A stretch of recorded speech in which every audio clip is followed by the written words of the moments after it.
Hello guys, welcome back to my YouTube channel. അപ്പോൾ ഇന്നത്തെ വീഡിയോയിൽ നമ്മൾ ഡിസ്കസ് ചെയ്യാൻ പോകുന്നത് ഇൻസ്റ്റിറ്റ്യൂട്ട്സ്, അതായത് CMA പഠിപ്പിക്കുന്ന ഇൻസ്റ്റിറ്റ്യൂട്ട്സ് എങ്ങനെയാണ് നമ്മളെ മിസ്ലീഡ് ചെയ്യുന്നത്, സ്പെഷ്യലി സ്റ്റുഡൻസിനെ, പാരൻസിനെയൊക്കെ എങ്ങനെയാണ് CMA US എന്ന കോഴ്സ് ഓഫർ ചെയ്തുകൊണ്ട് അവർ മിസ്ലീഡ് ചെയ്യുന്ന കാര്യങ്ങളെ പറ്റിയാണ് നമ്മൾ സംസാരിക്കുന്നത്. ഞാനും ഇൻസ്റ്റിറ്റ്യൂട്ടിൽ പഠിച്ചിട്ടുണ്ട് കുറച്ച് ദിവസം. അതിൽ നിന്ന് എനിക്ക് മിസ്ലീഡായ ഞാൻ എത്രത്തോളം മിസ്ലീഡായിട്ടുണ്ട് എന്നുള്ള അനുഭവവും എല്ലാം മിക്സ് ചെയ്തിട്ടാണ് ഞാൻ ഇന്ന് ഈ വീഡിയോ ചെയ്യാൻ ഉദ്ദേശിക്കുന്നത്. അദ്ദേഹം ഞാൻ എന്തായാലും എൻ്റെ സെൽഫ് സ്റ്റഡി മെത്തേഡ്സിലൂടെ CMA US പാസ്സായിട്ടുണ്ട്. സോ ആ പാസ്സായ വീഡിയോ എങ്ങനെയാണ് ഞാൻ ക്ലിയർ ചെയ്തത്, എന്തൊക്കെ സെൽഫ് സ്റ്റഡി ടെക്നിക്സ് ആണ് ഞാൻ യൂസ് ചെയ്യുന്നുള്ള വീഡിയോസ് ഇട്ടിട്ടുണ്ട് എൻ്റെ ചാനലിൽ. സോ എൻ്റെ CMA സീരീസിലെ 10ാമത്തെ വീഡിയോ ആണിത്. സോ നിങ്ങളിപ്പോൾ സ്റ്റക്കാണ്, CMA പഠിക്കാൻ മുന്നോട്ട് എന്ത് ചെയ്യണമെന്നറിയില്ല എന്ന് കൺഫ്യൂസ്ഡ് ആണെങ്കിൽ ആ വീഡിയോസൊക്കെ കാണാം. അപ്പോൾ ഇന്നത്തെ വീഡിയോയിൽ എന്തായാലും എല്ലാവരെയും പോലെ തന്നെ ഞാനും ഇൻസ്റ്റിറ്റ്യൂട്ട്സിൽ നിന്ന് എത്രത്തോളം മിസ്ലീഡ് ആയിട്ടുണ്ട് എന്നുള്ളൊരു വീഡിയോ ആണ്. മാത്രമല്ല ഇനി ഇൻസ്റ്റിറ്റ്യൂട്ട്സിൽ പഠിക്കാൻ പോകുന്നവരും ഇൻസ്റ്റിറ്റ്യൂട്ടിൻ്റെ അഡ്വർടൈസ്മെൻറ്റ് കാണുന്നവരും എന്തൊക്കെ കാര്യങ്ങൾ നമ്മൾ ശരിക്കും ഇൻസ്റ്റിറ്റ്യൂട്ട്സ് നമുക്ക് ഓഫർ ചെയ്യുന്നുണ്ട്, എന്തൊക്കെ കാര്യങ്ങളിലാണ് അവർ നമ്മളെ കൂടുതൽ പറഞ്ഞു പറ്റിക്കുന്നത് എന്നുള്ളൊരു വീഡിയോ ആണ് ഇത് കേട്ടോ. അത് മേ ബി അദ്ദേഹം ഇതെല്ലാം ഒരു ബിസിനസ് ആണല്ലോ. അപ്പോൾ അവർക്ക് സർവൈവ് ചെയ്യണമെങ്കിൽ അവരുടേതായ കാര്യങ്ങൾ അവർക്ക് പറഞ്ഞു പോകണം. പക്ഷേ നമ്മളാണ് പൈസ കൊടുക്കുന്നത്, അപ്പോൾ നമ്മൾ തിരിച്ചറിയേണ്ട കുറച്ച് കാര്യങ്ങളുണ്ടല്ലോ. അപ്പോൾ അത് നമ്മൾ മനസ്സിലാക്കിയിട്ട് പോവുക. ഇൻസ്റ്റിറ്റ്യൂട്ടിൽ പോകരുത് എന്നൊന്നുമല്ല ഞാൻ പറയുന്നത്, പക്ഷെ അവർ യൂസ് ചെയ്യുന്ന കുറച്ച് മാർക്കറ്റിംഗ് ടെക്നിക്സ് ഉണ്ട്. സോ അത് നമ്മളവിടെ ചെന്ന് കഴിയുമ്പോഴായിരിക്കും പല കാര്യങ്ങളും നമ്മൾ റിയലൈസ് ചെയ്യുന്നത്. അപ്പോൾ ഇതൊക്കെ മനസ്സിലാക്കി നമ്മളവിടെ പോയി കഴിഞ്ഞാൽ, ഒരു റിയാലിറ്റിയൊക്കെ അറിഞ്ഞു പോയി കഴിഞ്ഞാൽ അവരെത്രയൊക്കെ പറഞ്ഞാലും നമുക്കിതിൻ്റെ റിയാലിറ്റി ഉൾക്കൊള്ളാൻ പറ്റും. ഓക്കെ, എത്രയൊക്കെ പറഞ്ഞാലും ഇത്രയൊക്കെ ഉള്ളൂ എന്ന് നമുക്ക് മനസ്സിലാക്കാൻ പറ്റും. സോ അതാണ് ഇന്നത്തെ വീഡിയോയിൽ ഞാൻ ഡിസ്കസ് ചെയ്യാൻ പോകുന്നത്. ഞാനിപ്പോൾ പറയുന്ന കാര്യങ്ങളെല്ലാം ഇൻസ്റ്റിറ്റ്യൂട്ടിലൊന്നും കണ്ടെന്ന് വരില്ല, ചിലർ വളരെ ഓണസ്റ്റായിട്ട് പറഞ്ഞെന്നിരിക്കാം. ബട്ട് എനിവേ, ഈ ഇൻസ്റ്റിറ്റ്യൂട്ടിൽ പോകുന്നതിന് മുന്നേ അല്ലെങ്കിൽ ഇൻസ്റ്റിറ്റ്യൂട്ടിൻ്റെ അഡ്വർടൈസ്മെൻറ്റ് കണ്ട് നിങ്ങൾ ഇൻഫ്ലുവൻസ് ആവുന്നതിന് മുന്നേ ഈ ഡീറ്റെയിൽസൊക്കെ നിങ്ങളൊന്ന് ശ്രദ്ധിച്ചു വെക്കുക. ഓക്കെ, സോ ഞാൻ പോയിന്റ് ബൈ പോയിന്റ് ആണ് ഈ വീഡിയോ പറയാൻ ഉദ്ദേശിക്കുന്നത്. അപ്പോൾ ഒന്നാമത്തെ അഡ്വർടൈസ്മെൻറ്റ് ലൈൻ എന്ന് പറഞ്ഞു കഴിഞ്ഞാൽ എന്താ, CMA US നിങ്ങൾക്ക് 6 മാസം കൊണ്ട് കംപ്ലീറ്റ് ചെയ്യും, 6 മാസം കൊണ്ട് നിങ്ങൾ CMA US ആയി കഴിഞ്ഞിരിക്കുന്നു എന്നൊക്കെ പറഞ്ഞാണ് ഫസ്റ്റ് അഡ്വർടൈസ്മെൻറ്റ്. അതാണ് ഏറ്റവും കൂടുതൽ പബ്ലിക്കിനെ അട്രാക്ട് ചെയ്യുന്നത് അല്ലേ. അതിൻ്റെ റിയാലിറ്റി എന്താണ്? CMA US ശരിക്കും 6 മാസം എന്ന് അവർ പറയാൻ ഉദ്ദേശിക്കുന്നത്, ഒരു വർഷത്തിൽ നമുക്ക് എക്സാം നടക്കുന്നത് 3 വിൻഡോ ആയിട്ടാണ്. ജാനുവരി, ഫെബ്രുവരി, മെയ്, ജൂൺ, അതുപോലെ സെപ്റ്റംബർ, ഒക്ടോബർ. അപ്പം നമ്മളിപ്പോൾ കാര്യങ്ങളൊക്കെ പഠിച്ചു വെച്ച് കോഴ്സ് പഠിച്ചു കഴിഞ്ഞാൽ നമുക്ക് ഈ ജാനുവരി, ഫെബ്രുവരി ഒരു എക്സാം എഴുതാം, മെയ്, ജൂൺ ഒരു എക്സാം എഴുതാം. ഫസ്റ്റ് അറ്റംപ്റ്റിൽ ക്ലിയർ ചെയ്യുന്ന ഒരാളെ സംബന്ധിച്ച് അങ്ങനെ നോക്കുമ്പോൾ 6 മാസം കൊണ്ട് ആ കുട്ടി എന്ത് ചെയ്യുന്നു, ആ 2 എക്സാം പാസ്സാവുന്നു. ഓക്കെ, പക്ഷേ ഇതിന് ആ എക്സാം അറ്റൻഡ് ചെയ്യുന്നതിന് മുന്നേ ആ കുട്ടി പഠിക്കാൻ എടുക്കുന്ന ടൈം അത് അതിൽ പറയുന്നില്ല. അത് മാത്രമല്ല, CMA US ഫൈനൽ സർട്ടിഫിക്കറ്റ്, അതായത് CMA US എന്ന് പറഞ്ഞൊരു ടൈറ്റിൽ നിങ്ങൾക്ക് കിട്ടണമെങ്കിൽ ഈ എക്സാം പാസ്സായാൽ മാത്രം പറ്റില്ല. നിങ്ങൾക്കൊരു ഡിഗ്രി സർട്ടിഫിക്കറ്റ് വേണം, അതുപോലെ 2 വർഷത്തെ എക്സ്പീരിയൻസും വേണം. ഇത് രണ്ടും വച്ച് കഴിഞ്ഞാൽ ഒഫീഷ്യലി നിങ്ങൾ CMA ആവുള്ളൂ. പക്ഷേ ഇതൊന്നും ഈ ടാഗ് ലൈനിൽ പറയുന്നില്ല. ഇതിൽ ജസ്റ്റ് 6 മാസം കൊണ്ട് CMA US നിങ്ങളായി തീർന്നിരിക്കുന്നു എന്ന് പറഞ്ഞിട്ടാണ്. പിന്നെ എന്തെന്ന് വെച്ച് കഴിഞ്ഞാൽ, ഇപ്പം എല്ലാ സ്റ്റുഡൻസിനൊന്നും അവർക്ക് കാര്യങ്ങൾ പെട്ടെന്ന് മനസ്സിലാക്കാൻ പറ്റുന്ന വരില്ലല്ലോ. അവർ ഓരോരുത്തരും എടുക്കുന്ന, അതായത് പഠിക്കാൻ എടുക്കുന്ന ടൈം വ്യത്യാസമാണ്. അപ്പം ഇത് ചിലപ്പോൾ നീണ്ടു പോയെന്നിരിക്കാം. അവർ പഠിച്ചു കഴിയുമ്പോൾ അവർക്ക് കോൺഫിഡൻസ് ഉണ്ടാവണമെന്നില്ല, അവർക്ക് എക്സാം അറ്റൻഡ് ചെയ്യാൻ പോലും. അപ്പോൾ 6 മാസം കൊണ്ട് ആരും CMA US ആവുന്നില്ല എന്ന് മനസ്സിലാക്കുക. പക്ഷേ ഒബ്വിയസ്ലി നിങ്ങൾ നല്ലോണം നല്ലോണം പ്രിപ്പയർഡ് ആണ്, നിങ്ങൾക്ക് കാര്യങ്ങൾ പെട്ടെന്ന് മനസ്സിലാക്കാൻ പറ്റുന്നുണ്ട്. അപ്പോൾ നിങ്ങൾക്ക് ഫസ്റ്റ് അറ്റംപ്റ്റിൽ ചിലപ്പോൾ എക്സാം ക്ലിയർ ചെയ്തെന്നിരിക്കാം. നല്ല ഈ സബ്ജക്റ്റ് ഏരിയയിൽ നല്ല ഫോക്കസ്ഡ് ആയിട്ടുള്ള കുട്ടികൾ, അവർക്ക് കാര്യം എന്താണ് ലോജിക്കലി അണ്ടർസ്റ്റാൻഡ് ചെയ്യാൻ പറ്റുന്ന സ്റ്റുഡൻസ് ആണെങ്കിൽ ഒബ്വിയസ്ലി അവർക്ക് ഫസ്റ്റ് അറ്റംപ്റ്റിൽ 2 പാർട്ടും ക്ലിയർ ചെയ്യാം.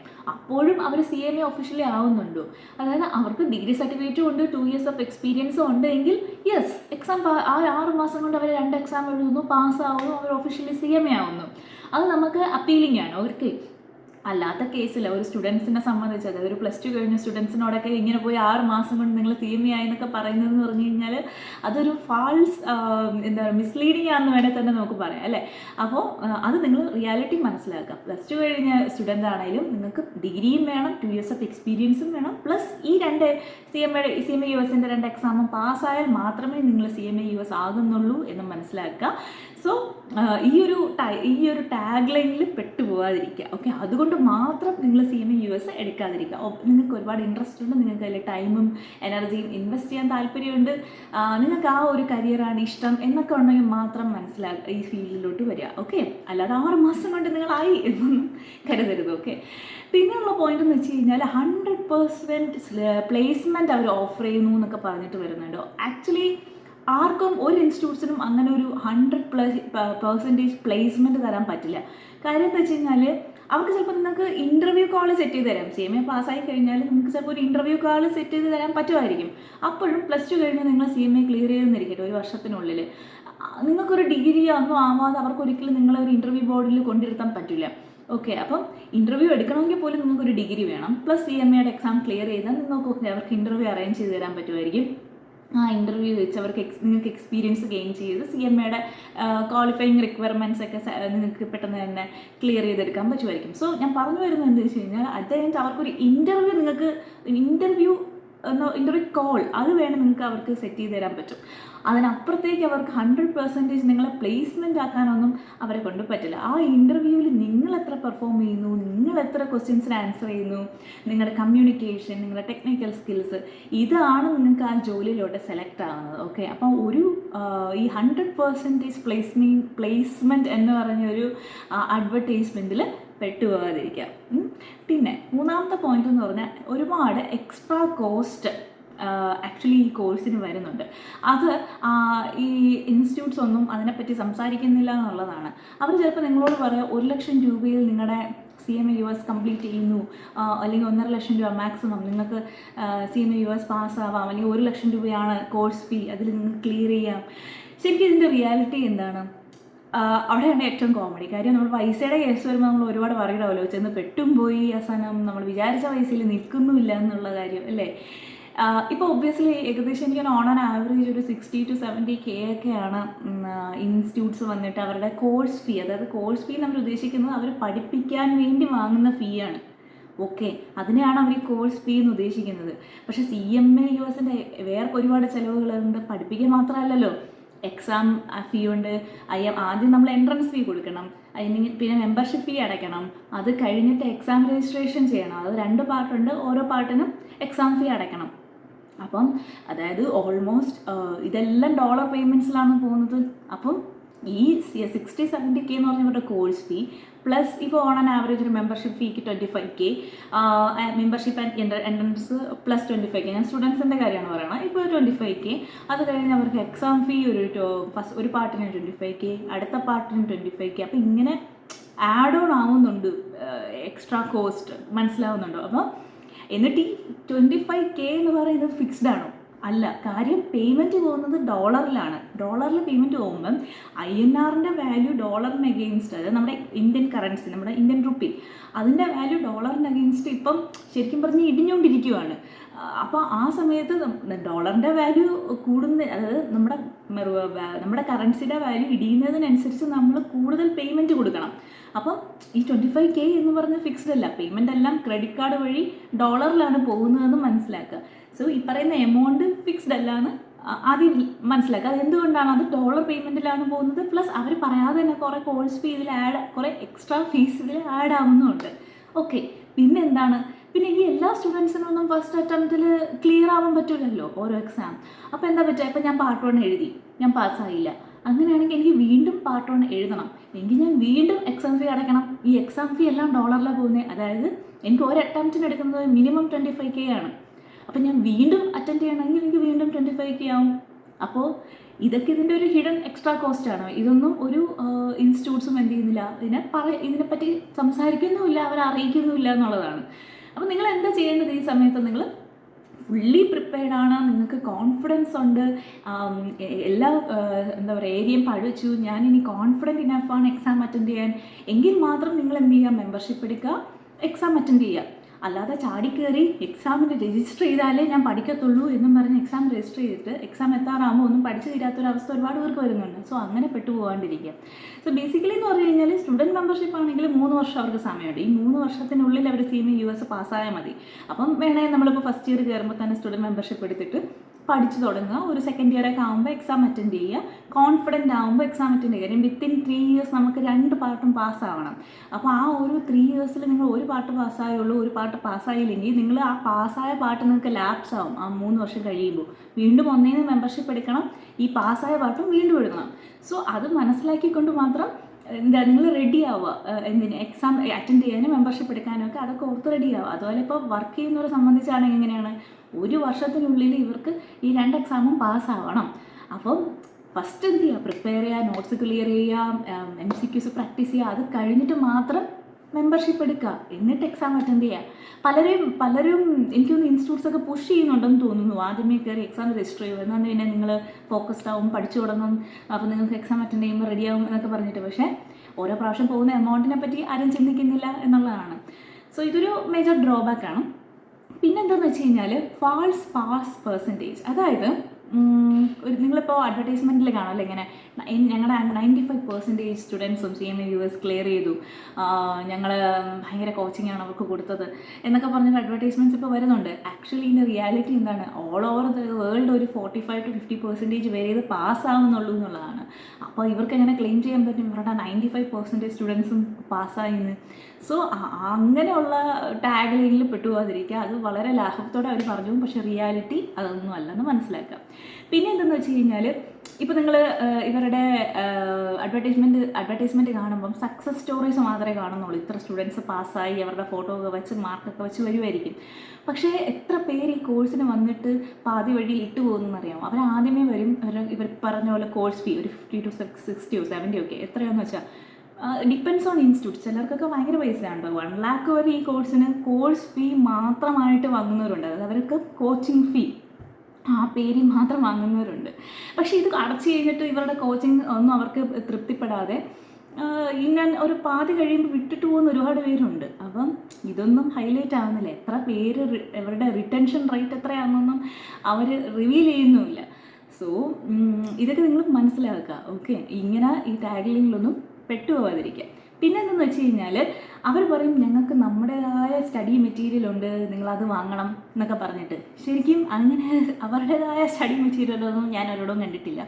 ബേസിക്കലി ഇതൊരു കോപ്പിയിങ് ആണ്. നമുക്ക് ഓൾറെഡി ഒരുപാട് മെറ്റീരിയൽസ് അവൈലബിൾ ആണ്. അത് ഹോക്ക്, ബെക്കർ, ഗ്ലെം, ഇതൊക്കെ പോപ്പുലർ IMA വെബ്സൈറ്റ്, അവർ ടൈപ്പ് ഉള്ള അവരുടെ എന്താ പറയുക കോഴ്സ് കൊടുക്കുന്ന, ഈ IMA ആയിട്ട് ടൈപ്പ് ഉള്ള, IMA മീൻസ് നമ്മുടെ ഈ ഒഫീഷ്യൽ ബോഡി, ഈ CMA എക്സാം കണ്ടക്ട് ചെയ്യുന്ന ഒഫീഷ്യൽ ബോഡിയാണ്.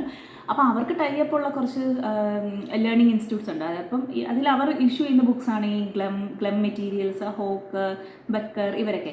സോ ഇതിൻ്റെ ബേസിസിലാണ് ബാക്കിയുള്ള ഇൻസ്റ്റിറ്റ്യൂട്ട്സ് അത് വെച്ചിട്ടാണ് അവരുടേതായ നോട്ട്സ് എന്നൊക്കെ പറഞ്ഞിട്ട് വേറെ എക്സ്ട്രാ നോട്ട്സ് വിൽക്കുന്നത്. സോ നമ്മൾ വിചാരിക്കും എക്സ്ട്രാ നോട്ട്സ് എന്നൊക്കെ വിചാരിച്ചാൽ അത് എക്സ്ട്രാ പൈസ കൊടുത്തൊക്കെ വന്ന് വാങ്ങാം. സോ ഇതിൻ്റെയൊക്കെ റിയാലിറ്റി മനസ്സിലാക്കുക. ശരിക്കും ഇതിൻ്റെ ആവശ്യമുണ്ടോ എന്നൊക്കെ ചോദിക്കുക. അല്ലെങ്കിൽ പാസ്സായ സ്റ്റുഡൻസിനെ അപ്രോച്ച് ചെയ്തിട്ട് ശരിക്കും ഞാൻ ഈ മെറ്റീരിയൽസ് വാങ്ങേണ്ടതായിട്ടുണ്ടോ, ഗുണമുണ്ടോ എന്നൊക്കെ ചോദിക്കുക. അല്ലാതെ ചാടിക്കയറി തന്നെ അങ്ങ് വാങ്ങാതിരിക്കുക. ഓക്കെ, ഇൻസ്റ്റിറ്റ്യൂട്ട് ടു ഇൻസ്റ്റിറ്റ്യൂട്ട് അവർ കൊടുക്കുന്ന മെറ്റീരിയൽസിൽ വേരിയേഷൻസ് ഉണ്ടാവും. സോ അതൊക്കെ ഓൾറെഡി എക്സ്പീരിയൻസ് ചെയ്തിട്ടുള്ള ആൾക്കാരോട് ചോദിച്ചിട്ട് വർത്തിട്ടാണോ എന്ന് മനസ്സിലാക്കിയിട്ട് മാത്രം ഇതിനൊക്കെ എക്സ്ട്രാ പൈസ കൊടുക്കാൻ നിൽക്കുക. ഓക്കെ, പിന്നെ എന്താ വെച്ച് കഴിഞ്ഞാൽ ആഡ് ഓൺ സർവീസ് കൊടുക്കുന്നതിന് അവർ എക്സ്ട്രാ ചാർജ് ചെയ്യുന്നത് കാണാറുണ്ട്. അതായത് ഇപ്പം നിങ്ങൾക്ക് എക്സാമിന് മുന്നേ ഒരു റിവിഷൻ ക്ലാസ് അല്ലെങ്കിൽ ഒരു ക്രാഷ് ക്ലാസ് എന്നൊക്കെ പറഞ്ഞിട്ട് എക്സ്ട്രാ പൈസ വാങ്ങുന്ന ഒരു ട്രെൻഡിങ് കാണാറുണ്ട്. പക്ഷേ ഇതെന്ന് വെച്ച് കഴിഞ്ഞാൽ ശരിക്കും ഈ പൈസ കൊടുക്കേണ്ട കാര്യമുണ്ടോ? ഈ കോഴ്സ് ഫീ തന്നെ ഒരു വലിയ എമൗണ്ടാണ്. ഇനി കൂടാണ്ട് ഈ പൈസയും കൂടെ കൊടുക്കണമെന്ന് പറഞ്ഞു കഴിഞ്ഞാൽ ശരിക്കും റീസണബിൾ ആണ്. സോ അങ്ങനെയൊക്കെ വാങ്ങുന്നതൊക്കെ അവോയ്ഡ് ചെയ്യുക. അങ്ങനെയുള്ള ക്ലാസ്സിലൊന്നും പോകാതിരിക്കുക. അതിനൊന്നും അർത്ഥമില്ല. ഇല്ലെങ്കിൽ നിങ്ങൾ ആദ്യമേ സംസാരിക്കുമ്പോൾ തന്നെ ഈ വക കാര്യങ്ങളിൽ ഉറപ്പ് വരുത്തുക. ഓക്കെ, പിന്നെ ഇപ്പോൾ മെയിൻ ട്രെൻഡിങ് എന്ന് പറഞ്ഞാൽ ഞങ്ങൾക്ക് എല്ലാവർക്കും IMA ആയിട്ട് ടൈപ്പ് ഉണ്ട് എന്ന് പറയുന്നത്. അതായത് IMA ആണ് CMA US എക്സാം കണ്ടക്ട് ചെയ്യുന്ന ഇൻസ്റ്റിറ്റ്യൂട്ട്സ് അല്ലേ. അപ്പം എക്സാം കണ്ടക്ട് ചെയ്യുന്ന ബോഡി. അപ്പം അവരുമായിട്ട് ടൈപ്പ് ശരിക്കും കുറച്ച് ഇൻസ്റ്റിറ്റ്യൂട്ട്സിനുണ്ട്. അപ്പം ചില ഇൻസ്റ്റിറ്റ്യൂട്ട്സ് ക്ലെയിം ചെയ്യും ഞങ്ങൾക്ക് അവർക്ക് ടൈപ്പ് ഉണ്ടെന്ന്. പക്ഷെ അവർക്ക് ടൈപ്പ് ഉണ്ടാവണമെന്നില്ല. അപ്പോൾ ടൈപ്പ് ഉള്ളവരെ എങ്ങനെ മനസ്സിലാക്കുക? അതായത് IMAയുടെ വെബ്സൈറ്റിൽ പോയിട്ട് അതിൽ കോഴ്സ് പ്രൊവൈഡേഴ്സ് ലിസ്റ്റ് നോക്കുമ്പോൾ ഇവരുടെ പേരുണ്ടെങ്കിൽ ഓക്കെ അവർ ടൈപ്പ് ഉള്ളവരാണ്, ഇവരുടെ പേരില്ലെങ്കിൽ അവർക്ക് ടൈപ്പ് ഇല്ല എന്ന് മനസ്സിലാക്കുക. ഓക്കെ, അല്ലാതെ അവർ പറഞ്ഞു എന്ന് വെച്ചിട്ട് മാത്രം നിങ്ങൾ ഓടിക്കയറി അവിടെ പോയി ചേരരുത് എന്നുള്ളതാണ്. പിന്നെയെന്ന് വെച്ച് കഴിഞ്ഞാൽ ബിഗ് ഫോർ ജോബ് നിങ്ങൾ പഠിച്ചു കഴിഞ്ഞാൽ ഉടനെ നിങ്ങൾക്ക് ബിഗ് ഫോർ ജോബ് കിട്ടുന്നു, നിങ്ങൾ പാസ്സായാൽ നിങ്ങൾക്ക് ബിഗ് ഫോർ ജോബ് കിട്ടുന്നു എന്നൊക്കെ പറഞ്ഞിട്ട് പറയുന്നവരുണ്ട്. ബിഗ് ഫോർ ജോബ് അങ്ങനെയൊന്നും അല്ല. നിങ്ങൾക്ക് ഒരു ബിഗ് ഫോഴ്സും ഇങ്ങനെയുള്ള ഇൻസ്റ്റിറ്റ്യൂട്ട്സുമായിട്ട് ടൈപ്പ് ഇല്ല. ഫസ്റ്റ് അത് മനസ്സിലാക്കാം. അവർക്കൊരിക്കലും ഈ സ്റ്റുഡൻസിനെ കയറി ഇത്ര സ്റ്റുഡൻസിന് ഇന്ന ഇൻസ്റ്റിറ്റ്യൂട്ട്സിന് എടുത്തോളാം അങ്ങനെയുള്ള ടൈപ്പ് ഒന്നും അവർക്കില്ല. ബിഗ് ഫോർ ബേസിക്കലി ഒരു സ്റ്റുഡൻറ്റിനെ എടുക്കുന്ന അവരുടെ ആപ്റ്റിറ്റ്യൂഡ്, അവരുടെ കമ്മ്യൂണിക്കേഷൻ സ്കില്ല്, അവരുടെ ടെക്നിക്കൽ സ്കില്ല് ഇതെല്ലാം ബേസ് ചെയ്തിട്ടാണ്. അപ്പം അങ്ങനെയുള്ള പ്രോമിസിങ് ഒന്നും നിങ്ങൾ മനസ്സിലാക്കുക. അതൊക്കെ വെറുതെയാണ് പറയുന്നത്. അങ്ങനെ ഒരിക്കലും അവർക്ക് ഒരു ബിഗ് ഫോറിനും അങ്ങനെ ഒരു ടൈപ്പ് ഈ വക ഇൻസ്റ്റിറ്റ്യൂട്ട്സായിട്ട് ഉണ്ടാവത്തില്ല എന്ന് മനസ്സിലാക്കുക. ഓക്കെ.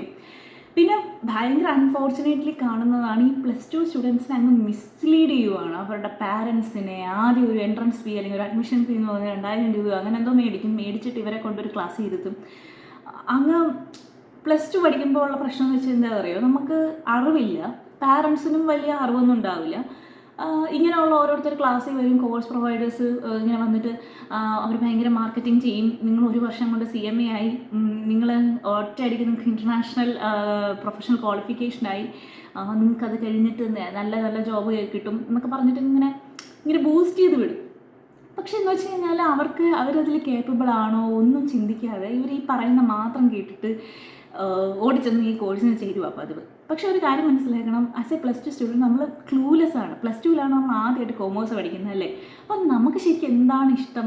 നമുക്ക് ഓഡിറ്റ് ആണോ, ടാക്സ് ആണോ, അതൊരു കമ്പനി ലോ ആണോ, അല്ലെങ്കിൽ ബഡ്ജറ്റിംഗ് ഫോർകാസ്റ്റിംഗ് ഒക്കെ ആണോ? ഇതൊന്നും മനസ്സിലാക്കാതെയാണ് ആ സമയത്ത് കാണുന്ന ഒരു കോഴ്സിൽ അങ്ങ് കയറുന്നത്. ആ സമയത്ത് ശ്രദ്ധിക്കുന്നത് പഠിച്ച ഉടനെ ജോലി, ഇല്ലെങ്കിൽ ഇത്ര രൂപ ശമ്പളം, ഈ ടാഗ്ലൈൻ അവർ പറയുന്നത് മാത്രം കേട്ടിട്ട് അങ്ങ് കയറി ജോയിൻ ചെയ്യുക. പക്ഷെ അങ്ങനെ ചെയ്യുമ്പോഴുള്ള പ്രശ്നം എന്ന് വെച്ച് കഴിഞ്ഞാൽ പഠിച്ചു തുടങ്ങുമ്പോൾ മനസ്സിലാവും ചിലപ്പോൾ ഇത് നിങ്ങൾ വിചാരിച്ച കോഴ്സല്ല, നിങ്ങൾക്ക് ഇതല്ല ഇൻട്രസ്റ്റ് ആണ്. ഓക്കെ. ഇപ്പോൾ അത് ഞാനെൻ്റെ പേഴ്സണൽ എക്സ്പീരിയൻസുമായിട്ട് കണക്ട് ചെയ്ത് പറയാം. ഞാൻ +2 പഠിക്കുമ്പം എൻ്റെ ക്ലാസ്സിൽ വന്നിട്ട് ഈ കമ്പനി സെക്രട്ടറിയുടെ ഒരു ഇൻസ്റ്റിറ്റ്യൂട്ടാണെന്ന് തോന്നുന്നു. അവർ ഈ കോഴ്സിനെ പറ്റി ഭയങ്കര ഡീറ്റെയിൽ ചെയ്ത് പറയും. പഠിച്ചിറങ്ങിയ ഉടനെ 5 ലക്ഷം രൂപ ശമ്പളമാണ്, എല്ലാ കമ്പനിയിലും നിങ്ങൾക്ക് ജോബുണ്ട് എന്നൊക്കെ പറഞ്ഞിട്ട് ഭയങ്കര ആ ക്ലാസ് എടുത്ത ആളെ എനിക്ക് അത്ര ഓർമ്മയില്ല. പക്ഷെ എനിക്ക് അയാൾ പറഞ്ഞ വാക്കുകളും അയാൾ എത്രത്തോളം എന്നെ ഇൻഫ്ലുവൻസ് ചെയ്തു എന്നുള്ളത് എനിക്കിപ്പോഴും ഓർമ്മയുണ്ട്. ലിറ്ററലി ഞാൻ വീട്ടിൽ വന്നിരുന്ന് ഒരുപാട് ആലോചിക്കുകയും വീട്ടുകാരുമായിട്ട് ചർച്ച ചെയ്യുകയൊക്കെ ചെയ്തിട്ടുണ്ടായിരുന്നു. പക്ഷെ അന്നെന്തോ എന്നെ ഒരു 100% ചിലപ്പോൾ ഇത് ക്ലിയർ ചെയ്യാൻ പറ്റിയില്ലെങ്കിലോ എന്ന് തോന്നിയിട്ട് മാത്രം ഞാനത് വിട്ടതാണ്. പക്ഷേ വേറെ സംഭവം നടന്നു വെച്ച് കഴിഞ്ഞാൽ ഡിഗ്രിക്ക് പഠിക്കുമ്പോഴാണ് ഞാൻ ആദ്യമായിട്ട് കമ്പനി ലോ കാണുന്നത്. ഈ കമ്പനി ലോ ആണ് CS വരുന്നത് അല്ലേ. +2 കമ്പനി ലോ ഒന്നും അത്രക്കില്ല. അപ്പം ഈ കമ്പനി ലോ എനിക്ക് പഠിക്കാൻ പറ്റുന്നില്ല. എനിക്കിങ്ങോട്ട് ഇതിങ്ങനെ കാണാപ്പാഠം പഠിക്കണം, ലോയും കൂടെ ആയതുകൊണ്ട്. അപ്പം ഞാൻ ആലോചിച്ചു, എങ്ങാനും ഞാൻ ആ സമയത്ത് +2 കഴിഞ്ഞാൽ നേരെ CS പോയിരുന്നു കഴിഞ്ഞാൽ എങ്ങനെ പാസ്സായേനെ. എനിക്കൊന്നും ഒരു ഇൻട്രസ്റ്റ് ഇല്ലാത്ത ഫീൽഡാണല്ലോ ദൈവമേ ഞാനപ്പം തിരഞ്ഞെടുക്കാമെന്ന് തീരുമാനിച്ചത്, അല്ലെങ്കിൽ കൺഫ്യൂസ്ഡ് ആയി നിന്ന് പോയെന്നുള്ള റിയലൈസേഷൻ എനിക്ക് വന്നത് ഞാൻ ഡിഗ്രിക്ക് പഠിക്കുമ്പോൾ ഈ കോഴ്സ് അതായത് ഞങ്ങൾക്കൊരു പേപ്പർ ഉണ്ടായിരുന്നു ബിസിനസ് ലോ. അപ്പോൾ അത് പഠിക്കുമ്പോഴാണ് ഞാൻ ശരിക്കും ചിന്തിക്കുന്നത്, ഓക്കെ ഭാഗ്യം ഞാൻ അത് എടുക്കാത്തത് എന്നൊക്കെ. അതുപോലെ പറ്റിയൊരു വേറെ സംഭവിച്ചാൽ ഓഡിറ്റും ടാക്സും. അതും CA ഞാൻ +2 നല്ല മാർക്ക് എടുത്ത സ്റ്റുഡൻ്റാണ്. അപ്പം CAക്ക് എനിക്ക് നല്ല പ്രഷർ ഉണ്ടായിരുന്നു ആ സമയത്ത് CA ചെയ്യാൻ. അക്കൗണ്ടിങ്ങിൽ നല്ല മാർക്കുണ്ടല്ലോ, പിന്നെന്താ CA എടുത്താൽ CA ആയിക്കൂടെ, ഒന്ന് കഷ്ടപ്പെട്ടാൽ പോരെ, ബുദ്ധിയില്ലേ പിന്നെന്താ എന്നൊക്കെ പറഞ്ഞിട്ട് ബൂസ്റ്റ് ചെയ്യാൻ ഒരുപാട് പേര് ചുറ്റുമുണ്ടെങ്കിലും അപ്പോഴും എനിക്കൊരു കൺഫ്യൂഷൻ. +2 അപ്പോഴാണ് നമ്മൾ കൊമേഴ്സ് പഠിക്കുന്നത്. ഈ 2 വർഷം കൊണ്ട് എങ്ങനെ ഇത് ഇത്രയും വലിയൊരു തീരുമാനം എടുക്കും? ശരിക്കും എനിക്ക് ഓഡിറ്റ് ആൻഡ് ടാക്സ് ഇഷ്ടമാണ്. +2 ടാക്സ് ഒന്നും അത്ര ഇല്ല കേട്ടോ. ടാക്സിൻ്റെ ബേസിക്സ് പറഞ്ഞു പോകുന്നുണ്ടോ എന്ന് സംശയമാണ്. അപ്പം ഞാൻ വിചാരിച്ചു എനിക്ക് കൺഫ്യൂസ്ഡ് ആയിരുന്നു. ബേസിക്കലി ഞാൻ ഫുള്ളി കൺഫ്യൂസ്ഡ് ആയിരുന്നു ആ സമയത്ത്. അപ്പോൾ കൺഫ്യൂഷനിലൂടെ ഒരു ഡിസിഷൻ എടുക്കണ്ടെന്ന് പറഞ്ഞ് ഞാൻ നേരെ ഡിഗ്രിക്ക് പോകുമായിരുന്നു. പറഞ്ഞ പോലെ ഡിഗ്രിക്കും ഇതുപോലെ ഓഡിറ്റിങ്ങിൻ്റെ പേപ്പറും ഉണ്ടായിരുന്നു, ഒരു ടാക്സിൻ്റെ, നമുക്ക് ഓരോ പേപ്പറേ ഉള്ളൂ കേട്ടോ ഡിഗ്രിക്ക്. അപ്പം ഓഡിറ്റിങ്ങിൻ്റെ പേപ്പർ ഉണ്ടായിരുന്നു, ടാക്സിൻ്റെ പേപ്പർ ഉണ്ടായിരുന്നു. എൻ്റെ അമ്മ ഈ ടാക്സ് ഒക്കെ പഠിക്കാൻ ഞാൻ വിട്ട പാടില്ല. അപ്പോൾ ആ സമയത്ത് ഞാൻ മനസ്സിലാക്കി, എൻ്റെ ദൈവമേ എത്ര നമുക്ക് പഠിക്കാൻ കഴിവുണ്ടെന്ന് പറഞ്ഞാലും ചില സബ്ജക്റ്റിൽ നമുക്ക് ഭയങ്കര ഇഷ്ടം ഉണ്ടാവും, ചില സബ്ജക്റ്റിനോട് നമുക്ക് വലിയ ഇഷ്ടം ഉണ്ടാവണമെന്നില്ല. പക്ഷേ നമുക്ക് മാർക്കിന് വേണ്ടി നമ്മളതങ്ങ് പഠിച്ചു പോകുന്നു എന്നുള്ളതാണ്. പക്ഷേ അതൊരു ഫുൾ ടൈം ജോബായിട്ടോ ഒരു പ്രൊഫഷണൽ കോഴ്സായിട്ടോ എടുക്കുമ്പോൾ നമ്മൾ മൊത്തത്തിൽ പെടുകയാണ് ചെയ്യുന്നത്. അപ്പം ഞാൻ ഡിഗ്രിക്ക് ഈ 2 പേപ്പർ പഠിച്ചപ്പോൾ എനിക്ക് മനസ്സിലായി, ഇതല്ല എൻ്റെ ഏരിയ, ഇതല്ല ഞാൻ എക്സൽ ചെയ്യേണ്ട ഏരിയ. എനിക്ക് ഇതെനിക്ക് നാച്ചുറലി വരുന്നില്ല, ഇതിലല്ല ഞാൻ ഇൻട്രസ്റ്റ്. എനിക്കൊരിക്കലും ഈ ഒരു ഏരിയയിൽ ആസ് എ ചാർട്ടേഡ് അക്കൗണ്ടൻറ്റ് എനിക്ക് ഫുൾ ടൈം ഒരു ലൈഫ് മൊത്തം വർക്ക് ചെയ്യുന്ന കാര്യം ചിന്തിക്കാൻ പോലും പറ്റില്ലായിരുന്നു. കാര്യം അതല്ല എൻ്റെ ഏരിയ ഓഫ് ഇൻട്രസ്റ്റ്, അതല്ല എൻ്റെ പാഷൻ. അതൊക്കെ ഞാൻ റിയലൈസ് ചെയ്തത് ഞാൻ ഡിഗ്രിക്ക് പഠിക്കുമ്പോഴാണ്. അത് കഴിഞ്ഞിട്ട് ഈ സി എം എ എടുക്കണമെന്ന് ശരിക്കും ഞാൻ ഡിഗ്രിക്ക് പഠിക്കുമ്പോൾ തീരുമാനിച്ച കാര്യമാണ്. കാര്യം കോസ്റ്റ് അക്കൗണ്ടിങ് ഞാൻ പഠിച്ചു തുടങ്ങിയപ്പോൾ എനിക്ക് ഭയങ്കര ഇൻട്രസ്റ്റിംഗ് ആയിരുന്നു. അതിൽ ഓരോ കാര്യങ്ങൾ, ഫൈനാൻഷ്യൽ അനാലിസിസ്, വേരിയൻസ് അനാലിസിസ്, അതുപോലെ ബഡ്ജറ്റിംഗ്, ഫോർകാസ്റ്റിംഗ്, ഇതിൻ്റെയൊക്കെ ബേസിക്സ് ഞാൻ പഠിക്കുന്നത് ഡിഗ്രിക്കാണ്. അപ്പോൾ എനിക്ക് ഭയങ്കര ഇൻട്രസ്റ്റ് ആയിരുന്നു. എനിക്ക് ബുക്കൊന്നും വായിക്കേണ്ട കാര്യമില്ലായിരുന്നു. അല്ലാതെ തന്നെ എനിക്ക് നാച്ചുറലി അത് ഓർമ്മ നിൽക്കുന്നുണ്ട്, എനിക്ക് ഈസി ആയിട്ട് മാർക്ക് കിട്ടുന്നുണ്ട്. ബാക്കിയുള്ള പേപ്പറിന് ഞാൻ എക്സ്ട്രാ ഒരുപാട് എഫേർട്ട് ഇട്ടിട്ടായിരിക്കും അത്രയും മാർക്ക് സ്കോർ ചെയ്യുന്നത്. പക്ഷേ ഇതൊക്കെ എനിക്ക് വളരെ ഈസി ആയിട്ട് വരുന്നു. അപ്പം ഞാൻ റിയലൈസ് ചെയ്തു, ഓക്കെ, CMA ആണ് എൻ്റെ ഏരിയ, എനിക്ക് ഇതായിരിക്കും നല്ലത്. അങ്ങനെയാണ് ഞാൻ എൻ്റെ ഏരിയ ഓഫ് ഇൻട്രസ്റ്റ് തിരിച്ചറിയുന്നത്. അങ്ങനെയാണ് ഞാൻ CMA ചെയ്യണം, ഇൻ ഫ്യൂച്ചർ ഞാൻ CMA ചെയ്യണം എന്നൊരു തീരുമാനത്തിലോട്ട് തന്നെ വരുന്നത്. അപ്പോൾ ഞാൻ പറഞ്ഞു വരുന്നത് വെച്ച് കഴിഞ്ഞാൽ, പല സ്റ്റുഡൻസും അവർ കൺഫ്യൂസ്ഡ് ആയിട്ടിരിക്കുമ്പോൾ നിങ്ങളൊരു തീരുമാനം എടുക്കാതിരിക്കുക. നിങ്ങൾക്ക് ശരിക്കും നിങ്ങളുടെ ഏരിയ ഓഫ് ഇൻട്രസ്റ്റ് റിയലൈസ് ചെയ്തതിന് മാത്രം നിങ്ങളൊരു കോഴ്സ് തിരഞ്ഞെടുക്കുക. അത് എടുക്കാൻ അതിന് വേണ്ടി നിങ്ങൾ ഒരുപാട് നിങ്ങളുടെ ടൈമും നിങ്ങളുടെ എനർജി സ്പെൻഡ് ചെയ്യുക. അല്ലാതെ ആരെങ്കിലും എന്തെങ്കിലുമൊക്കെ പറഞ്ഞു, അപ്പുറത്തെ ചേച്ചി ചെയ്തു, ഇപ്പുറത്തെ ചേട്ടൻ ചെയ്തു, അല്ലെങ്കിൽ അവർക്ക് ആ ജോബുണ്ട്, ഇവർക്ക് ഈ ജോബുണ്ട് എന്നൊക്കെ പറഞ്ഞിട്ട് നിങ്ങളങ്ങനെ ഒരു ജോലിക്കും കയറാതിരിക്കുക, അല്ലെങ്കിൽ ഒരു കോഴ്സിനും കയറാതിരിക്കുക. കാര്യം എന്ന് വെച്ച് കഴിഞ്ഞാൽ, അറ്റ് ദ എൻഡ് ഇപ്പം നിങ്ങൾ എന്തെങ്കിലും ഒരു പ്രൊഫഷണൽ എക്സാം കയറുന്നതിന് മുന്നേ ആലോചിക്കേണ്ട കാര്യം, ഈ ജോബാണ് നിങ്ങൾ ലൈഫ് ലോങ് ചെയ്യേണ്ടത്. അപ്പോൾ ഈ ജോബ് ചെയ്യാൻ നിങ്ങൾ ഹാപ്പി ആയിരിക്കും. അത് നിങ്ങൾക്ക് ഒട്ടും കംഫർട്ടബിൾ അല്ലാത്തൊരു സാധനമാണ് നിങ്ങൾ ചെയ്യുന്നത്. അതിന് IAS ആയാലും നിങ്ങൾക്ക് കംഫർട്ടബിൾ ആണോ, നിങ്ങൾക്ക് ആ ജോലി ചെയ്യാൻ ഇൻട്രസ്റ്റ് ഉണ്ടോ, ശരിക്കും നിങ്ങൾക്ക് ഇതാണോ വേണ്ടത് എന്ന് നിങ്ങൾ ഫസ്റ്റ് നിങ്ങളോട് തന്നെ ചോദിക്കുക. അതിന് നിങ്ങൾക്ക് ആൻസർ ഉണ്ടെങ്കിൽ മാത്രം നിങ്ങൾ ആ കോഴ്സ് ചെയ്യുക. അല്ലാതെ എനിക്ക് എൻ്റെ നാട്ടിൽ IAS ആവണം എന്ന് പറഞ്ഞ് പോയി IAS എടുക്കുമ്പോൾ എനിക്ക് എൻ്റെ കുടുംബത്തിൽ ആദ്യം CA ആവണം എന്നൊക്കെ പറഞ്ഞ് പോയി CAക്ക് ചേരാതെ, ലിറ്ററലി നിങ്ങൾക്ക് അതിനോട് ഇൻട്രസ്റ്റ് ഉണ്ടോ, നിങ്ങൾക്ക് മരിക്കും വരെ നിങ്ങൾ ആ ജോലി ഹാപ്പിയോടെ ചെയ്യാൻ തയ്യാറാണോ എന്നതിനൊക്കെ ഉത്തരം നിങ്ങൾക്ക് ഉണ്ടെങ്കിൽ മാത്രമേ ഈ കോഴ്സിലോട്ട് വരിക. അല്ലാതെ ഇൻസ്റ്റിറ്റ്യൂട്ട്സ് പറയുന്ന അഡ്വർടൈസ്മെൻറ്റോ അല്ലെങ്കിൽ നമ്മുടെ പാരൻസ് അല്ലെങ്കിൽ സ്റ്റുഡൻസ് പിയർ പ്രഷർ ഇതൊക്കെ കൊണ്ട് മാത്രം ഒരു കോഴ്സിലോട്ട് നിങ്ങൾ ചേരാതിരിക്കുക. ഓക്കെ, സോ അപ്പോൾ അത്രയേ ഉള്ളൂ ഇന്നത്തെ വീഡിയോ. ഐ തിങ്ക് കുറച്ച് ലോങ് ആയി പോയെന്നൊരു സംശയമുണ്ട്. സോ അത്രയേ ഉള്ളൂ ഇന്നത്തെ വീഡിയോ. അപ്പോൾ എൻ്റെ വീഡിയോസ് ഇഷ്ടമായെങ്കിൽ like, share and subscribe to my channel. ഞാൻ കുറേ വീഡിയോസ് CMA പറ്റി ഇട്ടിട്ടുണ്ട്. അപ്പോൾ കാണാൻ ഇൻട്രസ്റ്റ് ഉള്ളവരാണെങ്കിൽ കാണുക. Okay, bye, all the best.